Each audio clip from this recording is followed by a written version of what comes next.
আসসালামু আলাইকুম প্রিয় বন্ধুরা, দেখতে পাচ্ছেন এই মুহূর্তে আমি আছি আমাদের চুনটা বাজারের দক্ষিণ পাশে। কখনো কল্পনাই করিনি এই ধরনের মর্মান্তিক ভিডিও আমরা আপনাদের সামনে তুলে ধরবো, তবুও যে নিতে হচ্ছে কারণ হলো যদি এই ভিডিওর মাধ্যমে কেউ যদি একটু সচেতন হয়। তো ভাইয়েরা, দেখতেই পাচ্ছেন বর্তমানে আমাদের জামানা কত নিচে নেমে গেছে। আমার লাইফে এই প্রথম আমাদের অত্র অঞ্চলের মধ্যে এটাই মনে হয় প্রথম। এর আগে কখনো এরকম হয়েছে কিনা জানি না। জঘন্যতম কাজ কে করতে পারলো এই কাজটা? তাদের বুকটা কি একটু কাঁপলো না?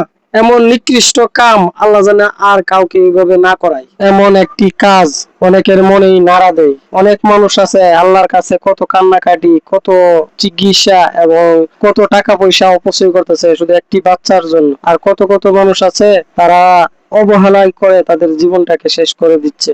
এই ধরনের কাজ থেকে আল্লাহ সকলকে হেফাজতে রাখুক এবং ইসলামী শিক্ষায় শিক্ষিত হন, খারাপ কাজ থেকে বিরত থাকুন।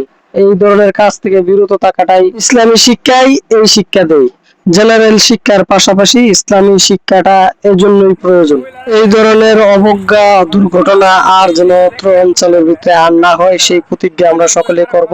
এবং সম্পূর্ণ ভিডিওটা দেখার জন্য আপনাদেরকে ধন্যবাদ। সকলেই পাশে থাকুন ও সকলে সুস্থ থাকুন। খুদা হাফেজ।